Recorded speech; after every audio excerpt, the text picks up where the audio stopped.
Hey everybody, we are on day 54 of our Reading the Bible and our dive-in thing. And we are going to read Numbers 35 and 36, and then we're done with Numbers, yay! And then we're going on to Deuteronomy 1 and 2. So here we go. If I say any names wrong, sorry.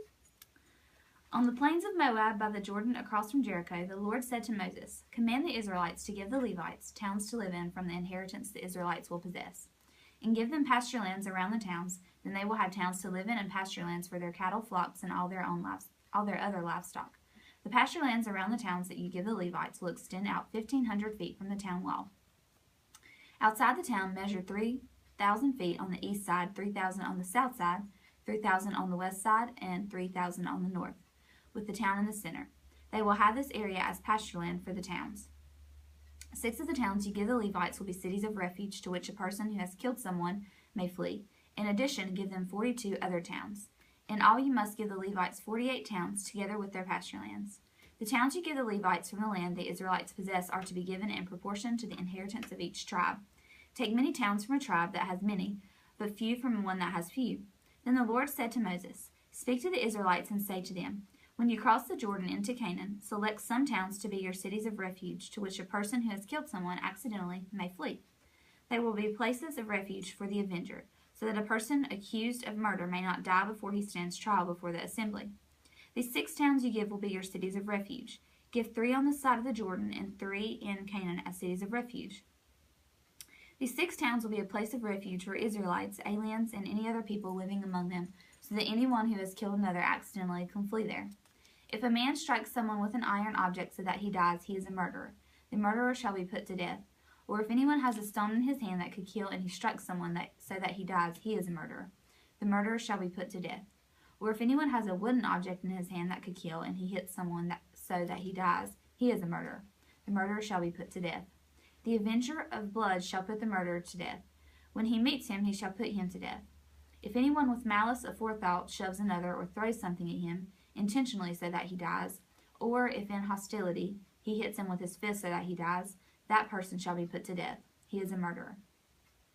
The avenger of blood shall put the murderer to death when he meets him. But if without hostility someone suddenly shoves another or throws something at him unintentionally, or without seeing him, drops a stone on him that could kill him, and he dies, then since he was not his enemy and he did not intend to harm him, the assembly must judge between him and the avenger of blood according to these regulations. The assembly must protect the one accused of murder from the avenger of blood and send him back to the city of refuge to which he fled. He must stay there until the death of the high priest who was anointed with the holy oil. But if the accused ever goes outside the limits of the city of refuge to which he has fled, and the avenger of blood finds him outside the city, the avenger of blood may kill the accused without being guilty of murder. The accused must stay in his city of refuge until the death of the high priest. Only after the death of the high priest may he return to his own property. These are to be legal requirements for you throughout the generations to come wherever you live. Anyone who kills a person is to be put to death as a murderer only on the testimony of witnesses, but no one is to be put to death on the testimony of only one witness. Do not accept a ransom for the life of a murderer who deserves to die. He must surely be put to death. Do not accept a ransom for anyone who has fled to a city of refuge, and so allow him to go back and live on his own land before the death of the high priest. Do not pollute the land where you are. Bloodshed pollutes the land, and atonement cannot be made for the land on which blood has been shed, except by the blood of the one who shed it. Do not defile the land where you live and where I dwell, for I, the Lord, dwell among the Israelites." The family heads of the clan of Gilead, son of Machir, the son of Manasseh, who were from the clans of the descendants of Joseph, came and spoke before Moses and the leaders, the heads of the Israelite families. They said, "When the Lord commanded my Lord to give the land as an inheritance to the Israelites by lot, he ordered you to give the inheritance of our brother Zelophehad to his daughters. Now suppose they marry men from other Israelite tribes. Then their inheritance will be taken from our ancestral inheritance and added to that of the tribe they marry into. And so part of the inheritance allotted to us will be taken away.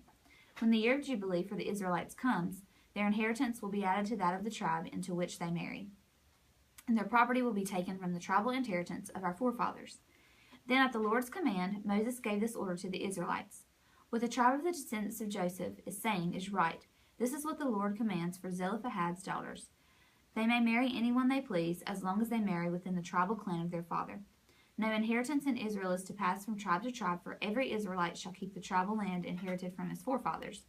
Every daughter who inherits land in any Israelite tribe must marry someone in her father's tribal clan, so that every Israelite will possess the inheritance of his fathers. No inheritance may pass from tribe to tribe, for each Israelite tribe is to keep the land it inherits. So Zelophehad's daughters did as the Lord commanded Moses.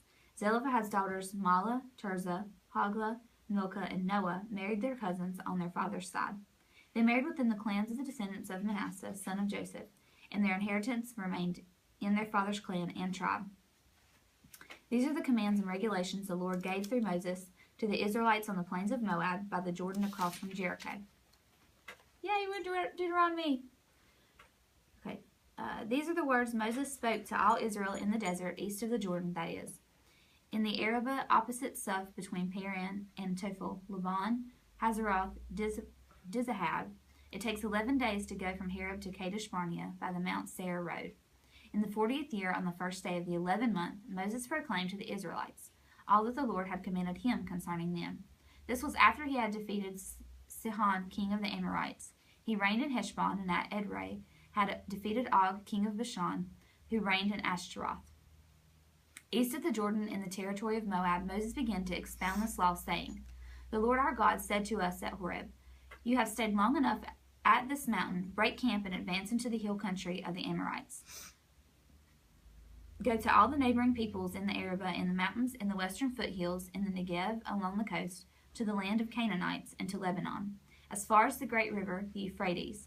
See, I have given you this land. Go in and take possession of the land that the Lord swore he would give to your fathers, to Abraham, Isaac, and Jacob, and to their descendants after them.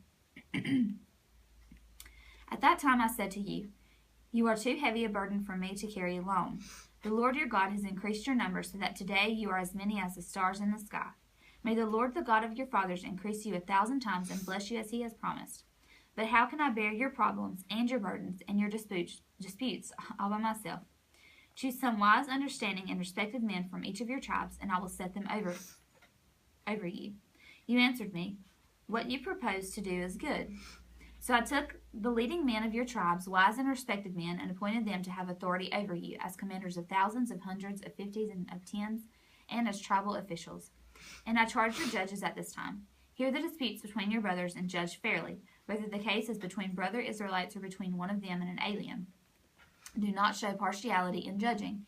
Hear both small and great alike. Do not be afraid of any man, for judgment belongs to God. Bring me any case too hard for you, and I will hear it. And at that time I told you everything you were to do. Then as the Lord our God commanded us, we set out from Horeb and went toward the hill country of the Amorites, through all that vast and dreadful desert that you have seen. And so we reached Kadesh Barnea. Then I said to you, You have reached the hill country of the Amorites, which the Lord our God is giving us. See, the Lord your God has given you the land. Go up and take possession of it, as the Lord the God of your fathers told you. Do not be afraid, do not be discouraged. Then all of you came to me and said, Let us send men ahead to spy out the land for us, and bring back a report about the route we are to take and the towns we will come to. The idea seemed good to me, so I selected 12 of you, one man from each tribe. They left and went up into the hill country and came to the valley of Eshcol and explored it. Taking with them some of the fruit of the land, they brought it down to us and reported, It is a good land that the Lord our God is giving us. But you were unwilling to go up. You rebelled against the command of the Lord your God. You grumbled in your tents and said, The Lord hates us, so he brought us out of Egypt to deliver us into the hands of the Amorites to destroy us. Where can we go? Our brothers have made us lose heart, they say. The people are stronger and taller than we are. The cities are large and walls up to the sky. We even saw the Anakites there. Then I said to you, Do not be terrified, do not be afraid of them. The Lord your God, who is going before you, will fight for you, as he did for you in Egypt before your very eyes, and in the desert. There you saw how the Lord your God carried you, as a father carries his son, all the way you went until you reached this place. In spite of this, you did not trust in the Lord your God, who went ahead of you on your journey in fire by night and in cloud by day, to search out places for you to camp and to show you the way you should go. When the Lord heard what you said, he was angry and solemnly swore, Not a man of this evil generation shall see the good land I swore to give your forefathers, except Caleb son of Jephunneh. He will see it, and I will give him and his descendants the land he set his feet on, because he followed the Lord wholeheartedly. Because of you, the Lord became angry with me also, and said, You shall not enter it either, but your assistant Joshua son of Nun will enter it.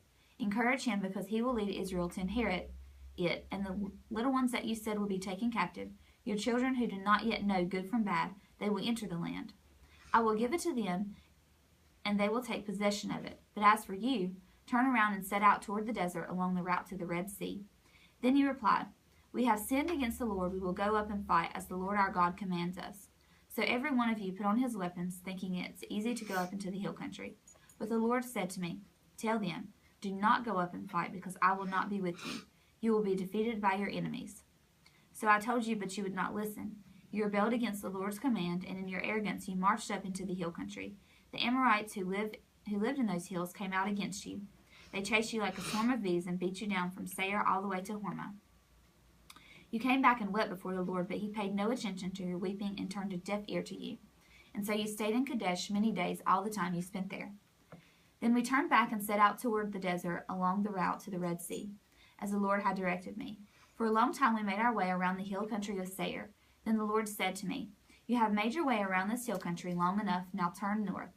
Give the people these orders. You are about to pass through the territory of your brothers, the descendants of Esau, who live in Seir. They will not be afraid of you, but be very careful. Do not provoke them to war, for I will not give you any of their land, not even enough to put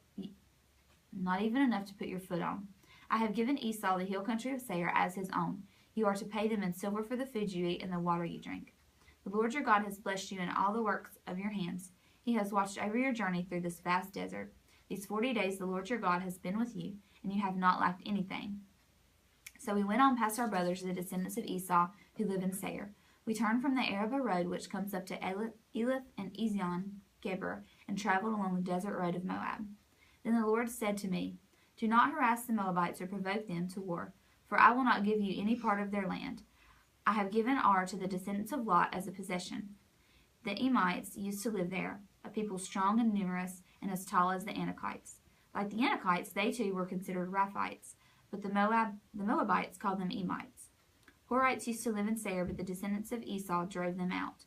They destroyed the Horites, but before them, and settled in their place, just as Israel did in the land the Lord gave them as their possession. And the Lord said, "Now get up and cross the Zered Valley." So we crossed the valley.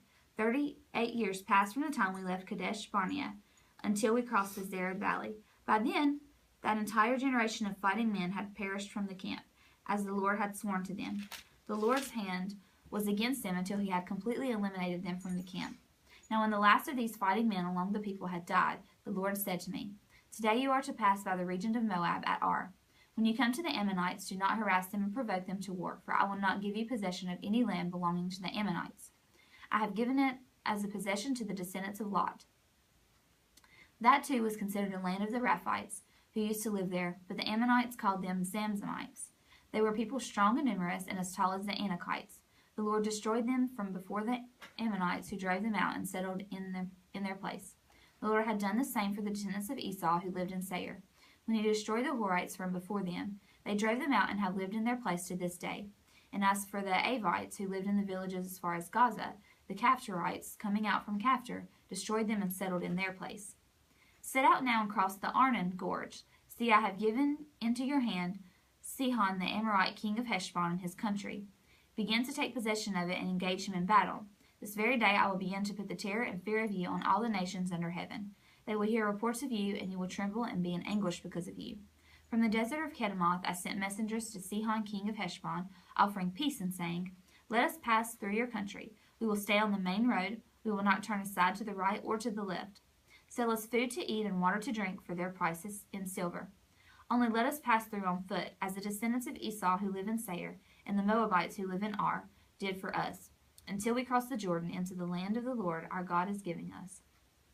But Sihon, king of Heshbon, refused to let us pass through, for the Lord your God has made his spirit stubborn and his heart obstinate in order to give him into your hands, as he has now done.